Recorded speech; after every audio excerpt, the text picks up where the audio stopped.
Hello, everybody, and welcome. We have some feature matches to finish off the set 2 because set 3 for our Disney Locana is right around the corner into the Inklands. We're super excited, and so we've played a little farewell tournament. Was supposed to be this week, but we've recorded them last week, and because this week locals isn't happening anyway, I decided to record last week. And to be honest with you, we've had a blast. Set 2 has been pretty good. Honestly, I think having Ruby Amethyst be top of the top again was a bit frustrating at some point because I just really like playing weird meme decks, and therefore it wasn't quite as entertaining because the meta was defined very early on, in my opinion, actually. But anyhow, so we've played a total of 3 rounds, as far as I'm aware. Yeah, a total of 3 rounds. Half of the field was Ruby Amethyst. And I've ended up playing a Steel Amethyst control deck. I can throw it up on the screen. It's me playing on the right there against Thomas on the left, playing Ruby Amethyst. I've actually played one game before we started with our locals against someone else. I did record it as well. It was also Ruby Amethyst and ended up winning that game. Not gonna spoil the outcome of this one, but obviously I'm gonna commentate over it. So we're deciding who goes first. And for me, the most important thing is I mulligan for hook every single time if I can. So if I don't find a hook, usually I mulligan for 7. And as you can see, sorry, I'm a bit sick. I didn't have a hook in my starting hand. So I think I ended up, just doing 7, ripping a fresh new hand there in order to get that hook. Because I've always been an ambassador of hook. I think it's a really, really good card, especially shift hook. That's mostly what I'm referring to. Because against Ruby Amethyst, they can't really challenge into it very early, and you're able to sing all of your songs for free. And in case you have a rested card on the opponent's side of the field, you can run into it with challenge and nothing happens. So that ended up mattering quite a bit, especially singing early on. But yeah, this matchup was very hard to say the least. So my opening hand, as we probably can see from here, there's no hook. So there's no turn 1, unfortunately. I knew what I was up against because Thomas is very fond of the deck. He's a really good player with it as well. So yeah, I just play a smash and I have to pass my turn. So usually Ruby Amethyst always, and I mean always, has a turn 1. So the goal with my deck is just to stop them from looping early on by playing like a smash or something. And obviously they have the mini. So I'm going to play an Eric, which doesn't really do a whole lot because they're probably just going to ink, play Snake after the quested ones, and then bounce it back to their hand. It's not easy to see what Thomas is inking, so that's rather unfortunate. Don't look at my passcode, please. But yeah, they are playing legitimate. I can confirm. They are currently first place in our Lorcana League Challenge that we have. And honestly, rightly so deserved. Honestly, that's all I can say. It's very much deserved. He's a really good player. He's a really good player. So for me, my turn 3, I would usually want to play Smash on the Snake here, but since I've inked 1, I think I don't have one left in my hand. So I just have to play Maleficent, draw a card, and then pass my turn. Because I don't want to quest with Prince Eric because it's traded. I can't really return trade, obviously. So there's nothing really I can do to stop his loops. So currently they are just in the zone. They're just locked and loaded. They're ready to go.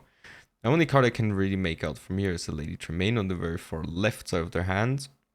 And they also have a Fox and a Be Prepared and a Friends from what I can see. So yeah, there's the Fox. And this is usually where I'm like, I have to pull the trigger and remove it from the board. And therefore, I'm really hoping to find a smash with the friends from the other side. Or even a Pinocchio, which is a one-off. And it's usually against the Steel Beast. If I don't have another thing to use against it. But yeah, in this case, unfortunately, I am running pretty dry. So I decided to play a hook because I've also had strength in my hand. So I just removed the Fox with strength, and that allows me to quest for 1. So I'm going up to 1 versus my opponent's 2. Now I've stopped the bounce thing, but it's now turn 4 for them. They're now able to just play a 1 or 2 drop and just replay a bouncer to have a better stat line on the boards. And if they have it, they can just play the mini that they've used. But I think they've inked it and just play like a mini, then play Fox and run into my Eric. And that would suck pretty badly. And they just decide to play a goat. I do think I see the Fox in hand, so I think that they could have done that, remove my Eric, but then they're vulnerable to hook, so it's also just good to play the goat, which is also an instant move. You usually don't want to let them get more than 1 lore off of the goat. And however, I did not have any removal, so I was like, okay, well, it is what it is. I just go and quest with Maleficent, and I think I do quest with Eric, and I leave the hook open. Because if I draw a shift hook, I can just get rid of the ghost, and he's probably going to trade into Eric. Because you don't want the Eric to stick on the board for later in the game. Obviously, it's a really good card. And you can see my hand is fairly dead, but it's decent. And we do have the Beast to draw us an additional card each turn. That Ruby Amethyst deck doesn't really have anything to ping it with. Usually they also don't play Pinocchio, which I do. I think it's a great card. Yeah, he does exactly that. He trades into my Prince Eric, so I can get the return trade if he doesn't bounce, but he's 90% gonna bounce. And then probably gonna run into my Maleficent. So yeah, I can again kind of stop the loop engine to some extent, but definitely big bleeding. So not out of the woods yet. We do have the song to take care of and draw an additional card if we need to. But let's see what Thomas does first. They're currently debating, thinking if they should take the trade or not.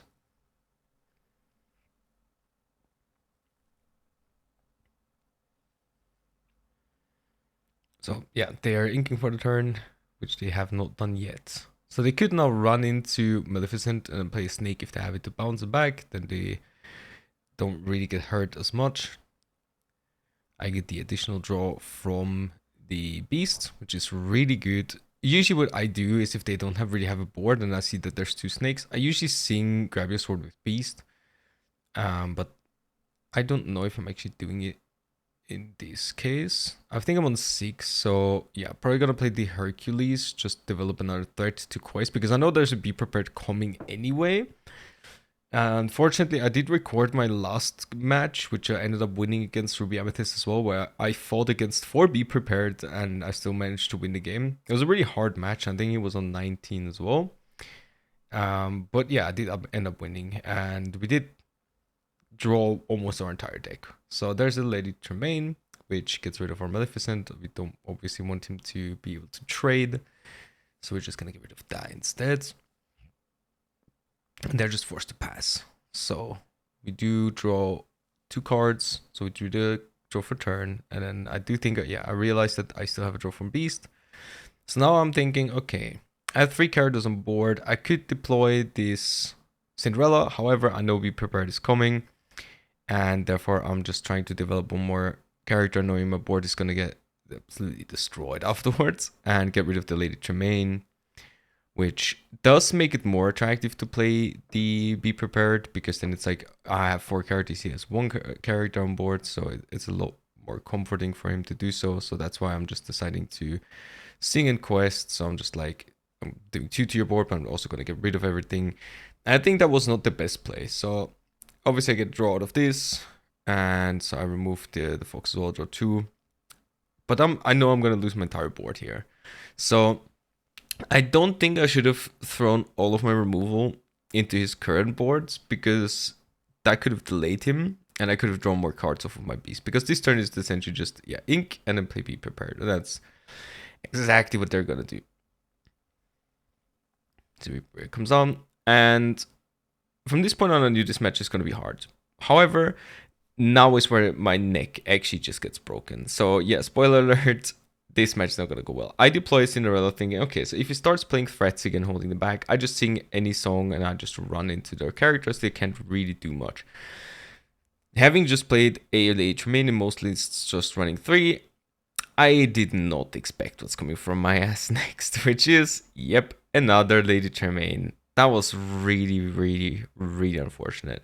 I do have an Isma in hand, so I'm just like, cool. If I draw like any one drop or something, I can just play the Isma, and draw some cards. So I play a Peter Burns Shadow.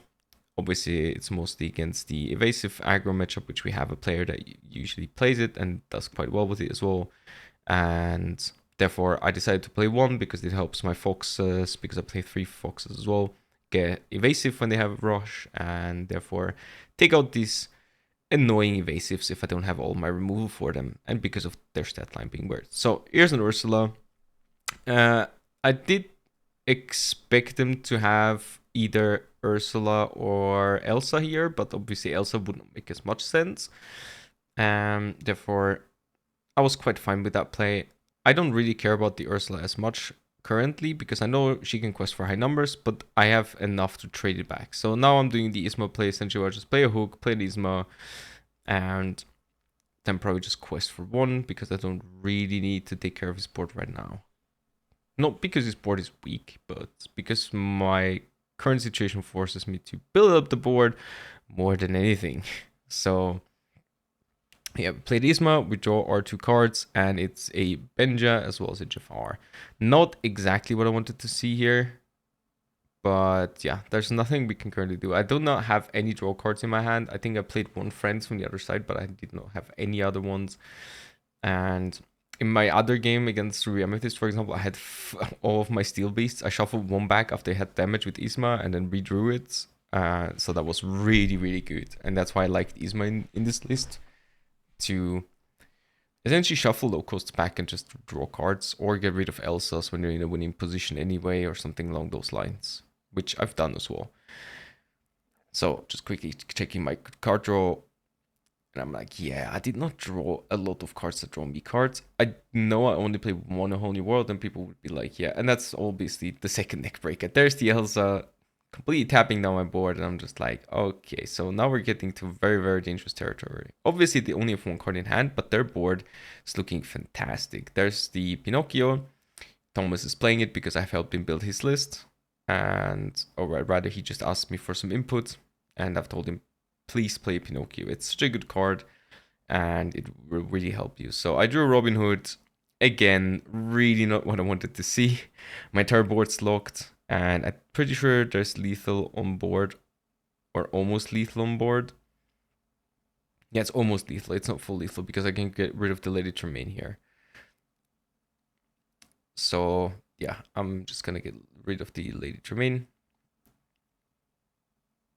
And then I'm just like hoping maybe I draw a Grab Your Sword, which would deal 2 damage, and then I have awkward trades, but I think I can take care of the board. They draw their card for a turn, and I think I know what it was. It was not a good card for me. Yeah, it was Maui. Exactly. Yeah, it was Maui into my Isma, so I had no good trades left. Exactly, that's what it was. And I was like, oh no, that's really bad for me. Looked at the board and I'm like, there's nothing I can top deck to actually win at this point. So yeah, we're doing the math real quick. We're just like, well, that's spicy. And yeah, I draw my card for the turn. I know exactly that there's nothing I can do against this board. That's my first shift hook of the game. And yeah, therefore I just look at the board, do some math, and then decide that there's no reason to keep this prolonged and concede my game. So GG's to Thomas in that case, who ended up going second. Nice.